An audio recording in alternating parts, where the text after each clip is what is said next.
पुराणों के अनुसार ब्रह्मा जी से अत्रि, अत्रि से चंद्रमा, चंद्रमा से बुध और बुध से इलानंदन पुरूरवा का जन्म हुआ। पुरूरवा से आयु, आयु से राजा नहुष और नहुष से ययाति उत्पन्न हुए। ययाति से पुरु हुए। पुरु के वंश में भरत और भरत के कुल में राजा कुरु हुए। कुरु के वंश में शांतनु का जन्म हुआ। शांतनु से गंगानंदन भीष्म उत्पन्न हुए। उनके दो छोटे भाई और थे, चित्रांगद और विचित्रवीर्य। ये शांतनु से सत्यवती के गर्भ से उत्पन्न हुए थे। शांतनु के स्वर्गलोक चले जाने पर भीष्म ने अविवाहित रहकर अपने भाई विचित्रवीर्य के राज्य का पालन किया।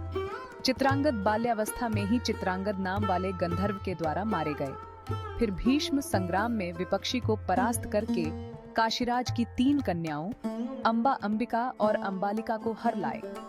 वे दोनों विचित्रवीर्य की भार्याएं हुईं। कुछ काल के बाद राजा विचित्रवीर्य राज्यक्षमा से ग्रस्त हो स्वर्गवासी हो गए।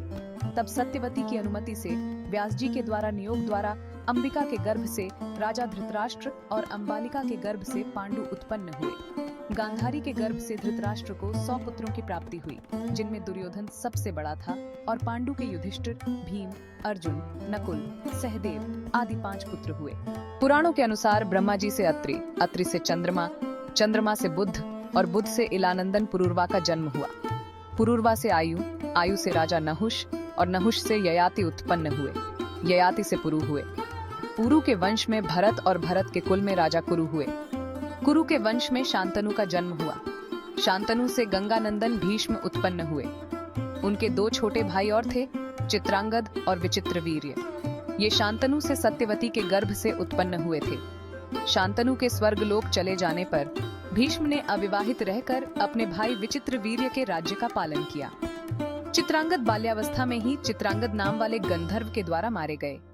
फिर भीष्म संग्राम में विपक्षी को परास्त करके काशीराज की 3 कन्याओं अंबा, अंबिका और अंबालिका को हर लाए। वे दोनों विचित्रवीर्य की भार्याएं हुईं। कुछ काल के बाद राजा विचित्रवीर्य राज्यक्षमा से ग्रस्त हो स्वर्गवासी हो गए। तब सत्यवती की अनुमति से व्यास जी के द्वारा नियोग द्वारा अंबिका के गर्भ से राजा धृतराष्ट्र और अंबालिका के गर्भ से पांडु उत्पन्न हुए।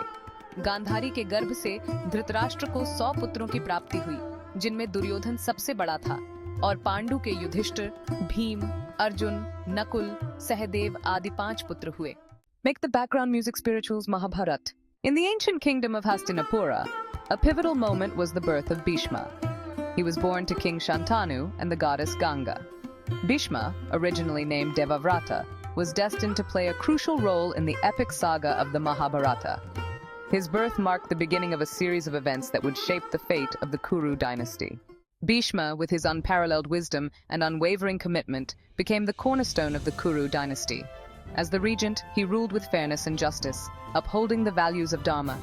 His dedication to his kingdom and his vow of celibacy earned him immense respect and admiration.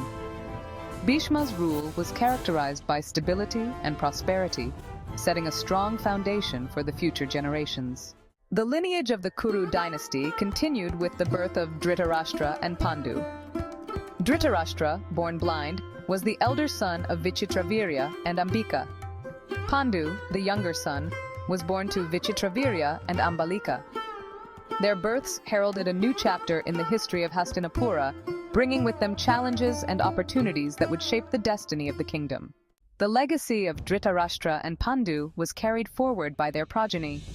Dhritarashtra's sons, the Kauravas, and Pandu's sons, the Pandavas, grew up together in the palace of Hastinapura. Their upbringing was marked by rivalry and camaraderie, setting the stage for the epic conflict that would define the Mahabharata. The seeds of the great battle of Kurukshetra were sown in their childhood, leading to a struggle for power and righteousness.